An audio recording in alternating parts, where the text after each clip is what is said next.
apa yang dikatakan kepadamu, buatlah itu. Maria sudah tidak ngomong dengan Yesus. Dia tidak memaksa Yesus untuk melakukan mujizat, tapi dia ngomong kepada para pelayan. Dan apa yang diomongkan Maria kepada pelayan ini adalah sebuah bahasa iman. Kenapa mujizat bisa terjadi? Karena ada iman. Bukan karena ibu Yesus yang meminta sebagai ibu kepada Tuhan Yesus, sehingga walaupun waktu belum tiba akhirnya Yesus melangkahi waktunya. Kenapa mujizat harus terjadi? Karena di mana ada iman, di situ ada mujizat. Saya kemarin di Kana itu baru dibukakan, saudara. Saya pelajari, ya, karena kita tahu betapa keluarga itu di mata Tuhan itu sangat berharga. Yesus nggak mau sebuah pernikahan dipermalukan hanya gara-gara kehabisan anggur.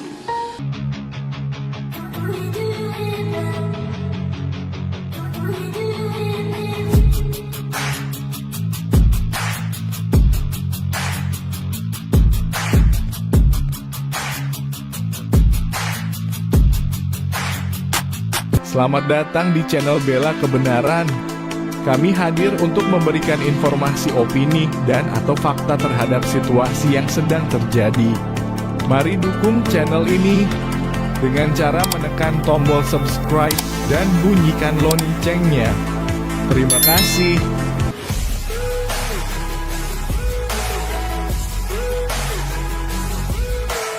Amin, amin. Silakan duduk Bapak Ibu, Shalom.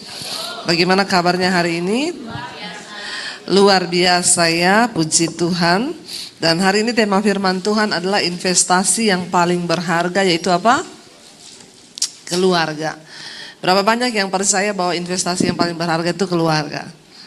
Ya, banyak orang ya berkata amin, tapi pada hakikatnya tidak banyak yang sungguh-sungguh fokus kepada keluarga. Ya, dan kita percaya saudara firman Tuhan itu ya dan amin. Ya, tadi Bapak Gembala sudah membaca Amsal 24 ayat 3 dan 4. Ya, ini ayat yang diberikan dari gereja. Amsal 24 ayat 3 dan 4 dikatakan di sana. Baca bersama 1 2 3. Dengan hikmat rumah didirikan, dengan kepandaian itu ditegakkan, dan dengan pengertian kamar-kamar diisi dengan bermacam-macam harta benda yang berharga dan yang menarik. Ini adalah gambaran tentang sebuah keluarga. Ya, keluarga itu harus dibangun yang pertama dengan hikmat Tuhan, Bapak Ibu. Dikatakan di sana dengan hikmat rumah didirikan. Tapi banyak orang Kristen itu memulai rumah tangga tidak dengan hikmat. Iya Pak, iya. Ya. Siapa yang memulai rumah tangga dengan hikmat di sini? Doa, puasa, ya. Waktu pertama kali minta jodoh, berdoa, terus berpuasa, minta kehendak Tuhan. Ada di sini? Ya, sedikit sekali ya. Kenapa banyak kesalahan terjadi dalam kehidupan rumah tangga Kristen? Ya, karena memulainya tidak dengan hikmat Tuhan. Ya, banyak orang datang sekarang berkata, Bu, rumah tangga saya bermasalah. Ya, memang karena diawali itu tidak dengan hikmat Tuhan. Harusnya dikatakan dengan hikmat rumah didirikan. Bayangkan Bapak Ibu, kita kalau bangun rumah biasa aja ya tentu kita perlu perhitungan. Benar nggak? Panggil pemborong, panggil ini, nanti habisnya berapa, gambaran seperti apa. Banyak orang menikah itu tidak bikin perhitungan. Tidak dengan hikmat Tuhan. Ya, pokoknya nikah-nikah aja lah, nanti gampang urusan belakangan, ya. Padahal Alkitab berkata dengan hikmat rumah didirikan, dengan kepandaian itu ditegakkan. Makanya sekarang kita banyak lihat saudara terjadi perceraian. Kenapa perceraian terjadi? Karena tidak dimulai dengan hikmat Tuhan. Permulaan hikmat itu ialah takut akan Tuhan. Bagaimana keluarga kita menjadi keluarga yang ya berharga, menjadi investasi yang berharga ya kalau kita ini membangunnya dengan takut akan Tuhan. Dan dikatakan dengan pengertian kamar-kamar diisi dengan bermacam-macam harta benda yang berharga dan menarik. Saya banyak mendapati sekarang rumah tangga saudara mau bercerai, ini dari pagi lagi baru terima konseling. Bu, doakan. Suami saya tuh nggak peduli dengan saya. Anak saya sekarang memberontak, sekarang merokok, nggak mau sekolah, gini. Lalu saya juga terjebak pinjol. Ya sekarang rumah tangga kami berantakan. Dari segi keuangan kami berkekurangan. Ya, kenapa bisa begitu Bapak Ibu? Karena suami istri tidak punya pengertian.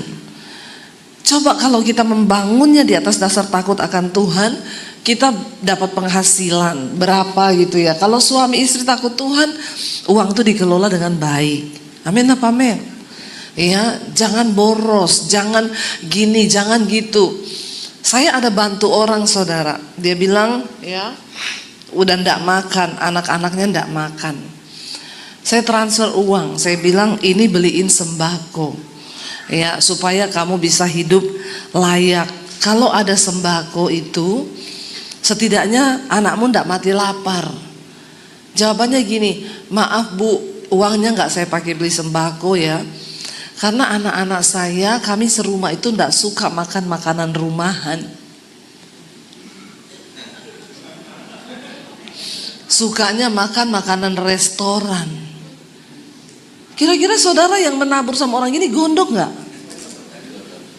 Gondok ya, saya bilang gini, sorry ya, saya ini lagi masak loh sekarang. Kenapa saya masak? Pertama sehat, kedua hemat toh. Kita masak sekali bisa dimakan pagi, siang, bisa malam lagi. Kalau kita bijaksana mengatur keuangan. Dia dengan enaknya, maaf ya saya nggak pakai buat beli sembako. Saya tahu berkat yang saya kasih itu kalau dia pakai buat beli sembako sudah lebih untuk 1 bulan. Tapi kalau uang itu dipakai buat beli makanan di restoran, ya segitu 3 hari habis. Karena makan pagi dia harus beli, makan malam dia beli lagi. Ini kan tidak berpengertian saudara. Rasa-rasa mau saya baptis ulang, saya cemplungi 20 menit ya, biar buka mata langsung di rumah Bapak di surga. Tapi sering banget gitu, ntar anak-anak saya sudah nggak makan, nggak ada beras, nggak ada ini, tapi disuruh beli nggak. Ini kan tidak berpengertian.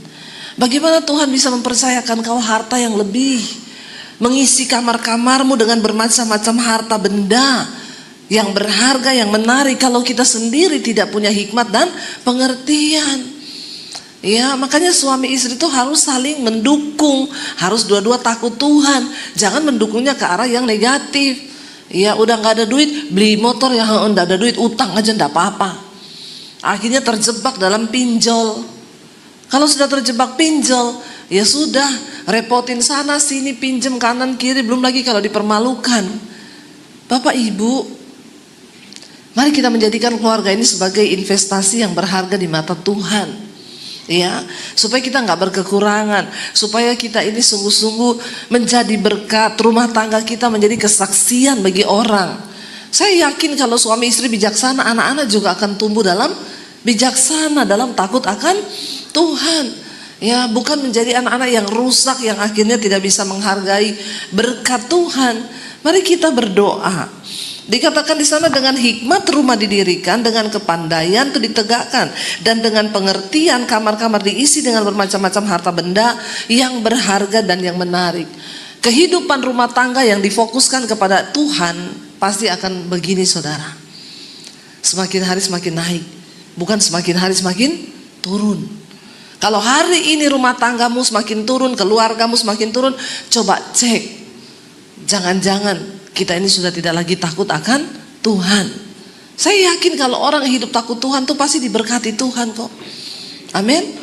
Ya, kecuali kau tidak takut Tuhan, munafik, sombong, ego, ya hanya demi kesombongan, utang kanan kiri, ya belum bisa beli mobil, ya nggak usah beli mobil dulu, naik motor masih bisa kan. Tapi orang sekarang itu jangan, kesombongannya itu melampaui saudara. Ya, jadi akhirnya dirinya dibawa dalam kesusahan yang seharusnya nggak perlu begitu, tapi akhirnya jadi begitu. Yang pertama harus ada takut Tuhan. Saudara ingat ketika saya kemarin baru pulang dari Israel saudara ya, makanya masih capek banget ini. Kita pergi ke Kana, di satu tempat pernikahan di Kana ya, saudara ingat ya. Di sana Tuhan bukakan sesuatu kepada saya yang sangat berharga. Saudara tahu ceritanya ketika pada waktu itu Yesus diundang datang ke satu pernikahan. Ini bicara keluarga. Yesus datang bersama dengan ibunya di sana dikatakan. Lalu ketika lagi di pesta itu, ya, ibu Yesus berkata kepada Yesus, selama ini kita punya konotasi bahwa ibu Yesus meminta Yesus melakukan mujizat. Padahal bukan loh, tidak seperti itu. Tuhan Yesus di dalam pekerjaan, di dalam keilahiannya di dunia, tidak bisa dipengaruhi oleh manusia siapapun. Karena dia mutlak hanya melakukan kehendak Bapa. Ya, selama ini dalam pemahaman saya, ketika Yesus ibunya meminta untuk dia bikin mujizat karena pernikahan itu kehabisan anggur, lalu Yesus kan waktu itu bilang apa? Waktuku belum tiba. Ya, selama ini saya juga salah berpikir bahwa akhirnya Yesus melakukan mujizat karena permintaan mamahnya. Ya, Yesus tidak akan pernah bisa dipengaruhi oleh siapapun manusia di dalam keilahiannya sebagai Tuhan. Perhatikan saudara, ketika itu ibu Yesus berkata begini, dia nggak minta loh. Ibu Yesus nggak bilang, bikin mujizat dong, bikin anggur, enggak. Kalau kita lihat di dalam Injil Yohanes saudara ya, di sana Yesus cuma bilang begini. Ya, Yohanes 2, ya dikatakan di sana, ibu Yesus cuma berkata begini. Ibu Yesus berkata kepadanya, dikatakan di sana, nah tetapi ibu Yesus berkata kepada, ya ayat yang kedua kayaknya. Ayat 2, Yesus dan murid-muridnya apa di sana dikatakan diundang ke sebuah perkawinan itu. Ayat 3 baca bersama. Ketika mereka kekurangan anggur, ibu Yesus berkata kepadanya apa? Apakah dia meminta Yesus bikin mujizat? Itu sifatnya hanya sebuah pemberitahuan. Dia cuma bilang mereka kehabisan anggur. Titik. Selama ini saya juga berkhotbah salah saudara. Saya bilang karena ibu Yesus itu yang minta, jadi Yesus bikin mujizat. Padahal dia nggak minta loh. Dia cuma bilang mereka kehabisan anggur. Zaman dulu saudara, di acara adat Yahudi dalam sebuah pernikahan, kalau kehabisan anggur, itu keluarga malu banget. Itu sama dengan orang pesta tapi tidak modal. Karena anggur itu sajian utama di sebuah pernikahan. Ya. Ibu Yesus berkata mereka kehabisan anggur. Lalu kata Yesus kepadanya apa saudara? Yesus bilang begini. Mau apakah engkau daripadaku ibu? Saatku belum tiba. Saatku belum tiba. Ya. Kenapa sampai Yesus berkata saatku belum tiba? Tapi apa maksud dari saatku belum tiba? Belum waktunya Yesus menyatakan diri sebagai Mesias waktu itu. Belum waktunya dia melakukan mujizat. Makanya ini tercatat sebagai mujizat yang pertama. Belum waktunya saudara. Yesus harus melakukan mujizat. Makanya dia bilang, mau apakah engkau daripadaku ibu? Saatku belum tiba. Tapi perhatikan apa yang membuat mujizat terjadi. Bukan karena ibunya meminta. Ayat yang berikutnya saudara. Apa yang dikatakan ibunya? Baca bersama. Tetapi ibu Yesus berkata kepada pelayan-pelayan, apa yang dikatakan kepadamu, buatlah itu. Maria sudah tidak ngomong dengan Yesus. Dia tidak memaksa Yesus untuk melakukan mujizat. Tapi dia ngomong kepada para pelayan. Dan apa yang diomongkan Maria kepada pelayan ini adalah sebuah bahasa iman. Kenapa mujizat bisa terjadi? Karena ada iman. Bukan karena ibu Yesus yang meminta sebagai ibu kepada Tuhan Yesus, sehingga walaupun waktu belum tiba akhirnya Yesus melangkahi waktunya. Kenapa mujizat harus terjadi? Karena di mana ada iman, di situ ada mujizat. Saya kemarin di Kana itu baru dibukakan saudara. Saya pelajari. Ya, karena kita tahu betapa keluarga itu di mata Tuhan itu sangat berharga. Yesus nggak mau sebuah pernikahan dipermalukan hanya gara-gara kehabisan anggur. Yesus nggak mau mereka malu. Ya, mungkin hari ini juga dalam keluargamu engkau sudah mulai kehabisan anggur. Ya, anggur yang manis. Iya Bu, sekarang rumah tangga saya anggurnya mulai asem. Ya, tandanya apa? Ngomong dikit berantem. Nggak usah angkat tangan. Halo Bapak Ibu. Ya. Ada yang berkata begini, pernikahan itu isinya 90% ngomong. 10%-nya itu masalah. Padahal saudara, kalau orang kehabisan anggur, ngomong bisa menimbulkan masalah. Iya apa ya? Orang tuh kalau sudah kehabisan anggur, ngomong tok aja berantem. Ya, makanya terjadi suaminya bilang, lu diam deh, mending lu diam. Istrinya bilang, lu juga mending diam. Betapa bahayanya kalau psikolog bilang pernikahan itu isinya 90% ngomong. Dan 10%-nya masalah. Kalau itu memang benar, maka rumah tangga kita penuh dengan masalah. Ya apa iya saudara? Ya. Kalau kehabisan anggur saudara, kita ini ngomong aja jadi masalah loh. Yesus sangat konsen dengan sebuah pernikahan. Makanya walaupun waktunya belum tiba, karena ada iman di sana, ibunya nggak ngomong ke Yesus, bikinlah mujizat Yesus, tolonglah pernikahan itu. Ndak. Ibunya cuma bilang kepada pekerja itu, lakukan apa yang dia bilang. Dan itu adalah iman saudara. Sebuah keluarga akan menjadi berharga ketika di dalamnya ada iman. Amin Bapak Ibu. Jangan biarkan imanmu mati. Suami istri, anak-anak kita mau dibawa kemana itu mereka hanya melihat iman orang tua kok. Ya, ada yang datang sama saya, Bu, anak saya sekarang merokok, udah nggak mau sekolah, udah hancur pergaulan. Ya pasti kan orang tuanya bermasalah. Nggak mungkin nggak. Kalau orang tuanya beriman kepada Tuhan, nggak mungkin anak bisa seperti itu, Bapak Ibu. Ya, makanya mari kita perhatikan bahwa keluarga itu adalah sebuah investasi yang sangat berharga kalau di dalamnya ada iman, ada hikmat Tuhan. Amin. Mari kita berdoa suami istri. Ya, jangan kita hanya menjadi orang yang egois dengan hidup kita sendiri dan kita tidak pernah memikirkan. Saya tuh terima konseling Bapak Ibu. Selalu kalau orang itu datang, Bu, anak saya memberontak gini-gini, saya selalu tanya, hubungan ibu dengan suami bagaimana? Iya, akhirnya dia baru cerita, iya sih memang rumah tangga kami begini. Ya, iya pasti kalau kamu hidup takut Tuhan, suami istri punya iman kepada Tuhan, maka tidak mungkin rumah tanggamu itu akan bermasalah, anak-anakmu bermasalah.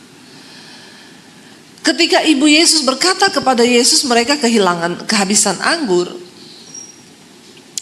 ya, dan dia hanya berkata kepada para pelayan itu, lakukan apa yang Yesus katakan. Ya, Bapak Ibu, tidak ada persoalan yang terlalu berat dalam rumah tangga kita ketika ada iman suami istri bersama-sama bergandengan tangan. Amin. Percayalah itu. Ya, nggak mungkin saya dengan suami itu melewati rumah tangga kami, saudara, pasang surut. Tapi satu yang kami tetap pertahankan, iman, percaya kepada Tuhan. Sampai kami melihat semua janji Tuhan itu digenapi dalam hidup kami. Amin.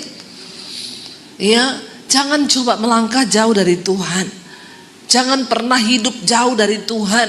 Jangan ambil resiko untuk meninggalkan Tuhan. Banyak orang sudah meninggalkan Tuhan sekalipun masih Kristen. Banyak masih Kristen saudara, masih ke gereja masih. Ya. Masih setiap minggu ke gereja. Tapi secara rohani sudah murtad karena tidak percaya lagi sama Tuhan. Waktu ada masalah kau coba selesaikan dengan kekuatanmu sebagai manusia. Ya. Tapi coba kau duduk di kaki Tuhan dan libatkan Tuhan, datang saja sama Tuhan. Bagaimana membangun iman hari-hari ini? Datang kepada Tuhan. Kunci kamarmu, masuk, berlutut kepada Tuhan dan mulai buka hati bagi Tuhan. Amin Bapak Ibu. Ketika ada masalah, ayo cari Tuhan. Ya. Dan ketika itu Yesus berkata, mau apakah engkau daripadaku ibu, saatku belum tiba. Tapi ibu Yesus berkata kepada para pelayan. Ibu Yesus gak berkata lagi kepada Yesus.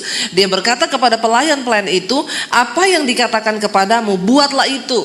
Ini adalah sebuah bahasa iman, saudara. Di situ ada 6 tempayan yang disediakan untuk pembasuhan menurut adat orang Yahudi. Masing-masing isinya 2-3 buyung. Yesus berkata kepada pelayan-pelayan itu, isilah tempayan-tempayan itu penuh dengan air. Dan mereka pun mengisinya sampai penuh. Lalu kata Yesus kepada mereka, sekarang cedoklah dan bawalah kepada pemimpin pesta. Lalu mereka pun membawanya. Setelah pemimpin pesta itu mengecap air yang telah berubah menjadi anggur, ya, ia tidak tahu apa datangnya dari mana. Bapak Ibu, akhirnya saudara baca ayat yang berikutnya, dikatakan di sana apa? Baca ayat yang berikutnya, ya, dia mencedok, ia tidak tahu dari mana datangnya, tetapi pelayan-pelayan itu yang mencedok air itu mengetahuinya. Ia memanggil mempelai laki-laki dan berkata kepadanya apa? Baca 1, 2, 3.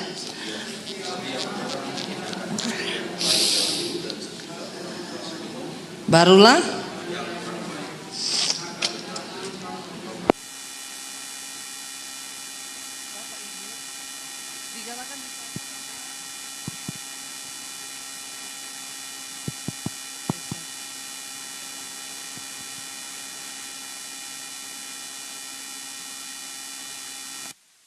sangat.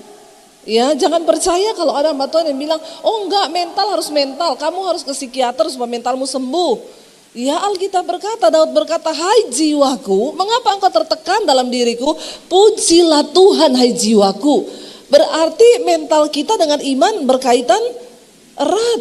Ya, saya pernah layani ada rumah tangga yang mau bercerai karena suaminya selingkuh, istrinya tahu. Lalu istrinya sangat terpukul karena kaget suaminya selingkuh. Tiap hari istrinya pingsan, nangis karena dia tidak menyangka. Ya. Lalu kalau dia marah suaminya dicakar, dipukulin, saudara. Suaminya diam aja karena suaminya merasa bersalah. Lalu akhirnya dia ke psikiater. Waktu berobat ke psikiater, psikiaternya bilang ibu akan seperti ini sampai 6 bulan, sampai 1 tahun. Lah suaminya dengar begitu, ya stres ya, sok, tiap hari digaruk, mukanya sampai luka-luka. Lalu mereka berinisiatif untuk jangan hanya ke psikiater aja, coba panggil pendeta. Lalu mereka telepon saya, saudara, dan saya datang. Lalu mereka cerita, ibu itu cerita dengan hati yang hancur, saya akan seperti ini bu, 6 sampai 1 tahun, 6 bulan sampai 1 tahun. Saya bilang, siapa yang ngomong? Psikiater yang ngomong. Jadi saya tiap hari minum obat penenang. Saya bilang, bu, dan ibu mau 1 tahun sampai seperti ini, ibu bisa gila loh. Hari ini melangkah dengan iman. Kau yang bisa memutuskan sikap hatimu, jiwamu hari ini mau seperti apa. Yang terbaik ikuti firman Tuhan, lepaskan pengampunan, ampuni suamimu, peluk dia, dan ayo mulai dari awal. Lupakan semuanya. Hari itu saya layani mereka, mereka berdua menangis, hancur hati, mereka akhirnya berpelukan, dipulihkan. Ya, setelah saya pulang suaminya bilang, bu terima kasih banyak ya, istri saya menunjukkan perkembangan yang begitu luar biasa. Loh Bapak Ibu, nggak usah tunggu lama. Waktu Yesus melakukan mujizat, bikin anggur yang terbaik itu butuh waktu bertahun-tahun, bahkan mungkin puluhan tahun. Tapi Yesus ketika dia hadir, dia bikin mujizat. Saat itu juga air diambil, dituang, dan terjadi anggur yang sangat enak. Sampai semua bingung, kenapa bisa kamu dapat anggur yang seperti ini, yang terbaik sampai akhir pernikahan. Ini sebuah gambaran Bapak Ibu. Mari kita terus libatkan Tuhan dalam hidup kita. Waktu kita menjadikan Tuhan sebagai yang utama dalam pernikahan kita, kita tahu bahwa keluarga kita itu adalah investasi yang sangat berharga di mata Tuhan. Anak-anak membutuhkan arahan kemana mereka harus dibawa, dan kita suami istri lah yang harus membawa mereka kepada Tuhan. Bapak Ibu gak bisa taruh anak-anakmu di sekolah minggu dan berharap mereka akan tumbuh dengan iman hanya di sekolah minggu. Karena pelajaran tentang iman yang pertama harus mereka dapatkan di dalam keluarga. Amin. Melihat suami istri, melihat kita orang tua yang hidup sungguh-sungguh berpegang pada Tuhan. Ketika ada masalah, saya dan suami dulu, ketika kami terlilit hutang, kami mengalami masalah yang berat, kami ajak anak-anak, ayo kita bergandengan tangan, kita berdoa kepada Tuhan. Kita sama-sama berdoa. Ketika ada mujizat, kami juga cerita kepada anak-anak, Tuhan sudah bikin mujizat. Sehingga iman mereka kepada Tuhan sungguh-sungguh tumbuh, Bapak Ibu. Ya, puji Tuhan, saya melihat anak-anak saya udah nggak perlu harus keras dengan mereka ngomong begini-begini. Sudah ada ya benih-benih iman di dalam hidup mereka. Mereka sekarang tahu pacaran misalnya jatuh cinta nggak mungkin sama cowok yang tidak percaya Tuhan. Itu udah nggak ada dalam kamus mereka. Nggak mungkin sama cowok yang merokok, itu sudah nggak ada juga dalam kamus mereka. Ya, saya nggak pernah marahin, tapi mereka tahu. Karena saya bagikan iman itu kepada hidup mereka, Bapak Ibu. Mari para suami istri, kita nggak bisa hidup jauh dari Tuhan hari-hari ini. Apalagi lihat keadaan zaman yang sudah seperti ini. Tidak ada jaminan kepastian di luar Tuhan. Ayo kita mulai dari kita suami istri, ambil komitmen untuk sungguh-sungguh belajar menghidupkan iman dalam rumah tangga kita. Bawa anak-anakmu kepada Tuhan. Ajari mereka untuk beriman kepada Tuhan. Amin, Bapak Ibu. Waktu kita mau sungguh-sungguh cari Tuhan, saya yakin dan percaya rumah tangga kita diberkati oleh Tuhan.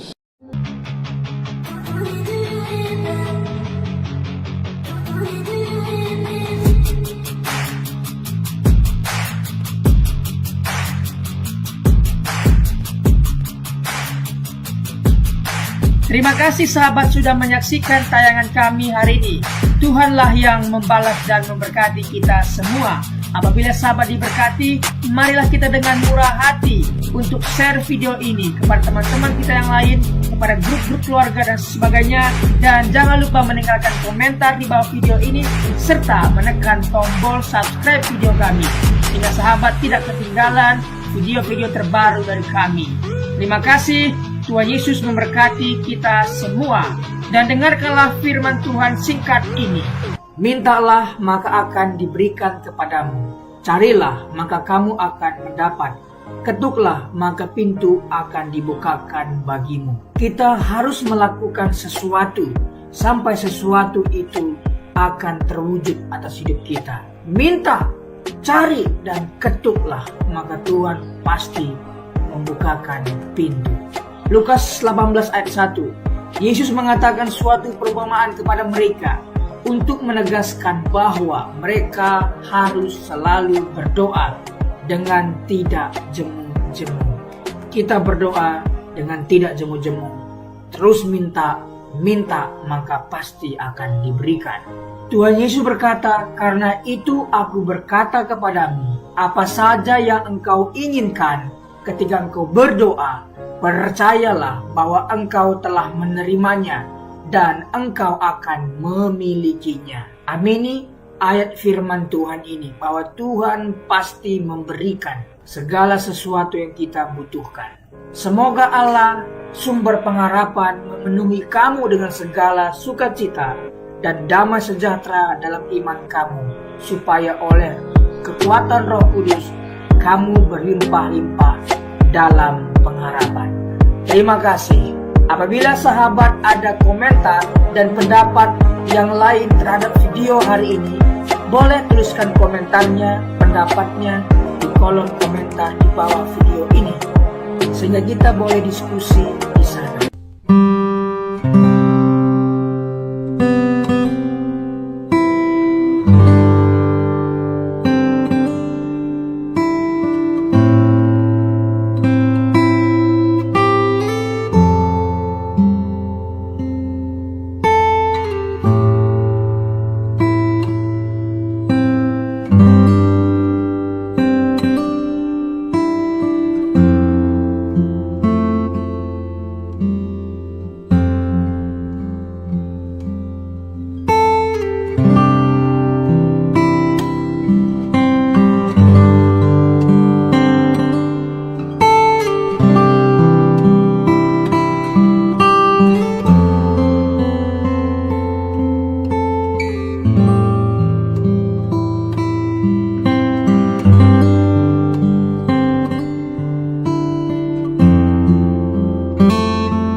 Tuhan.